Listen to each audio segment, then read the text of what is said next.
President Donald Trump is calling this a humanitarian gesture, and shipping executives that I've been speaking to today are expressing caution. Look, the United States is on a mission to free neutral vessels that are trapped in the Strait of Hormuz. Keep in mind, since the war broke out on February the 28th, hundreds of vessels and an estimated 20,000 seafarers remain stranded inside the Gulf. Now, this mission is called Project Freedom. It begins on Monday. Its stated objective is to restore freedom of navigation. We've been getting updates from U.S. Central Command, including this statement from the CENTCOM Commander Brad Cooper, who says this, quote, "Our support for this defensive mission is essential to regional security and the global economy, as we also maintain the naval blockade," unquote. Now, this operation, Project Freedom, will involve quite a number of U.S. military assets. Let's bring it up for you. It will include guided missile destroyers, more than 100 land and sea-based aircraft.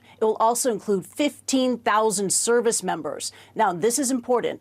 A U.S. official tells CNN that this is not an escort mission. In fact, it's not really clear how this operation is going to work. It's also not clear which countries it will help. Now, a naval expert at the Lowy Institute told CNN that this operation is intended to make commercial shippers, quote, feel safe, but commercial shipping executives aren't feeling it. In fact, I've been speaking to them this day. They are wary and they're expressing caution. Here's some reaction I want to share with you. This from Richard Hecht. He's the chairman of the Hong Kong Shipowners Association. He tells me that the chairman of Iran's Parliamentary National Security Commission has said such moves will be considered a violation of the ceasefire. So under these circumstances, we should be cautious, unquote. I also heard from Bjorn Hogard. He's the CEO of Anglo Eastern. He tells me, quote, "It takes both sides to unblock, not just one. Either party can signal that they're willing to let certain ships through, but unless the other side accepts that in practice,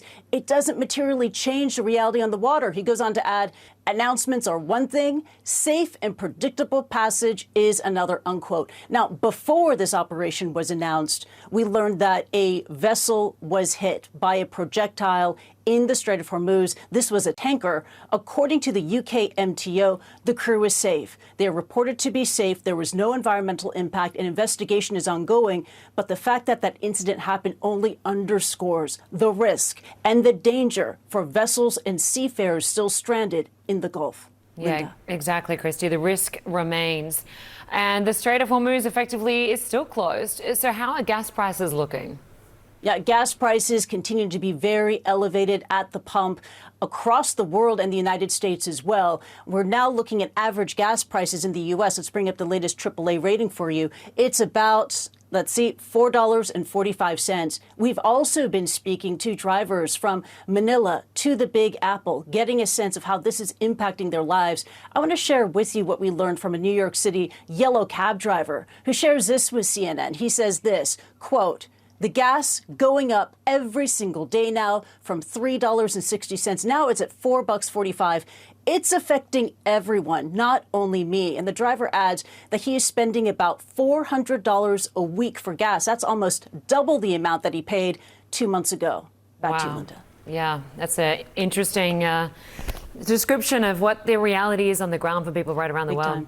Kristie Lu Stout, thanks so much. Appreciate it.